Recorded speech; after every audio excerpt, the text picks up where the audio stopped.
Hi, we're back, and now we are on number 5 of the online modules for the technology module, or the online videos for the technology module. We're now going to talk about the UDL lesson planning, and whoops, this is too small. Okay, so we'll just use this. So some of the big things that I want to make sure to address and point out when it comes to the UDL lesson planning is actually the difference between differentiation of instruction and universal design for learning. So when I was going through my teaching program, we talked a lot about differentiation of instruction. And that is really where you are trying to make the learning accessible to all learners. And so you do this in a way that you change each one of your assignments just a little bit to meet the level of each of your learners. The idea behind Universal Design for Learning is that if we actually went back and planned out our assignments better, then we wouldn't have to be making all of those different changes for our students because we would have been able to support their learning the entire time. So we would have designed something that all students could access.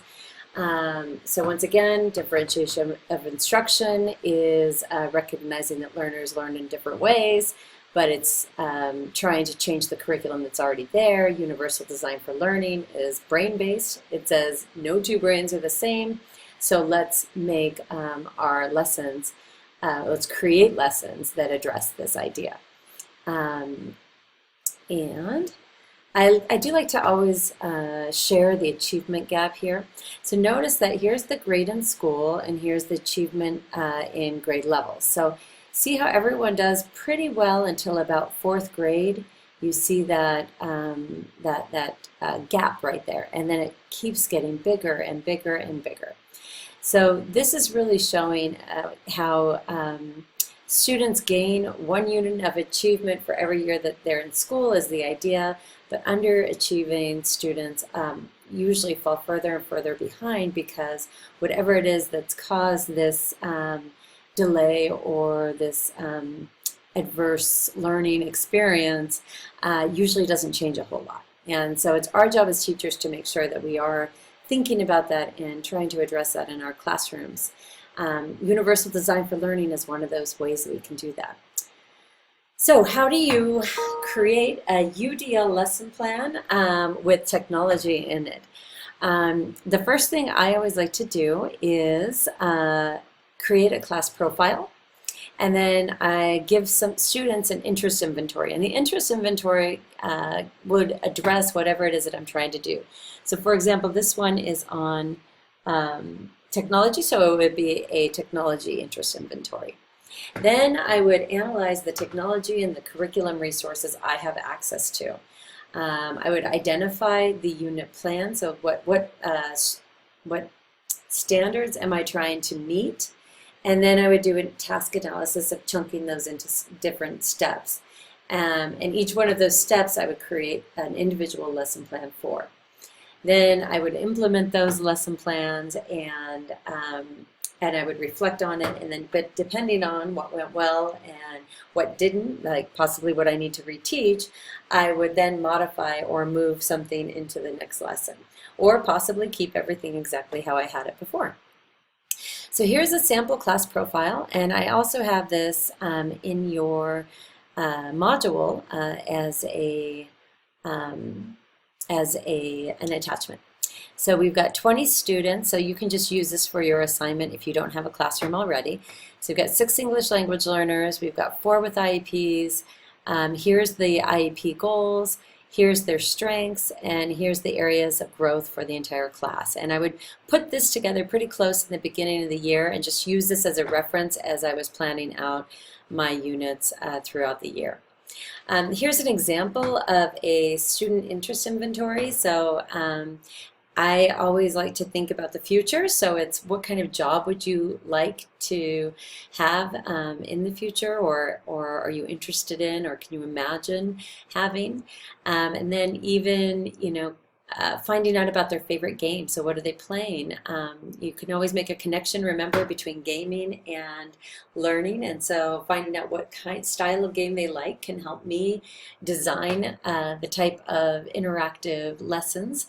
Have them identify any social emotional learning skills that they're currently using either in that game or what they would like to use, and then have them identify and share how their future job will require those skills and how they might use them in their job. And so I would change this depending on the cognitive level, and possibly for more moderate severe students I might even ask them if they or ask their parents if there was some topic that might be of interest to them. So here's a sample environmental assessment and curriculum resources assessment. I just wrote down, how many computers, printers, para-educators, and then how the desks are set up. The environment of the room will change what type of learning you can do. In our class we have been doing a lot of changing the desks around and grouping and things like that. So that's kind of what you want to think about. What do you have the ability to do, and then plan your lessons also using that. And then curriculum resources, so district adopted textbooks, maybe it's an online program, whatever it is that you have access to. Here's just a review of the SIOP strategy, so you could actually pause it here or just access the PowerPoint afterwards. But here's some things that you can think about as far as supporting their cognitive, metacognitive, and language skills from the SIOP learning that we talked about earlier in the semester. Here's some more strategies just around scaffolding and gradual release, and then also remember the higher order questioning and tasks. That really is, we're not looking at just staying on level 1 or level 2, but we really want to get up into strategic thinking and extended thinking at different points throughout different lessons. So here's the lesson plan. So first you're going to decide on your content and pedagogy, then add technology. You want to make sure that your technology, remember, isn't just a layer, but it actually is supporting your students meeting the content standard, and it's interactive and engaging. So it's not just so that you can check off the list that you've done technology, but it's further on than that. You want to make sure that everything that you do is age appropriate. If they are a 16-year-old, you will not use the Starfall website because it might not be age appropriate. So please keep that in mind as you're doing your planning. And then complete the lesson plan, the teachers and student activities. So how are you going to adapt the lesson for various languages, academic, cognitive, and physical disabilities, or abilities, sorry. Here is the top part of the lesson plan, and you can see we've got the language goal in there, and then the goals for the student, or goals and student outcomes. We've got to include the technology and technology integration statement. So right here, just say how you're going to be adding the technology into your lesson. Here's the SIOP strategies that I put here, and you can just put X's by the ones that you will be using. You do need to write, because this is a course on working with diverse learners, you need to think about what are some possible difficulties that you could encounter, and then how are you going to reduce those difficulties. So it could be around behavior or language or cognitive ability, and then what are you doing to make sure that all your students are able to access the lesson. Here's the lesson sequence and then the post-lesson reflection. So for the sequence, I want you to show how you will adapt this lesson for various languages, academic, cognitive, and physical abilities, how you will integrate technology, and how you will provide choice. Remember how throughout this section I have been providing opportunities for you to also choose, like which TED Talk you wanted. That is something I want you to somehow get into your lesson plan as well. And then I want you to describe this after you do the lesson, and you're just going to practice doing this lesson with a friend. It can be your wife, it can be your child, it can be a colleague. I don't care who, but I want you to go through, like, what would you say? You know, how well did you go through that? And then after you do that, I want you to go through and finish the reflection. So yeah, let's go through, and I just want to take a look. I have an example lesson here, and you can just see that she has gone through and has the, wait, is this the right one? Yes. She's gone through and she's got the content standard, the language goal. Remember, with the language goal, you're looking at the reading, writing, listening, and speaking, and you have to decide which one this lesson will really support. You need to have the goal of the assignment. So, you know, what is it that you want your students to come away knowing how to do? Connection to previous lessons, and then any materials that you need. And you can see for this person, she marked a lot of these boxes.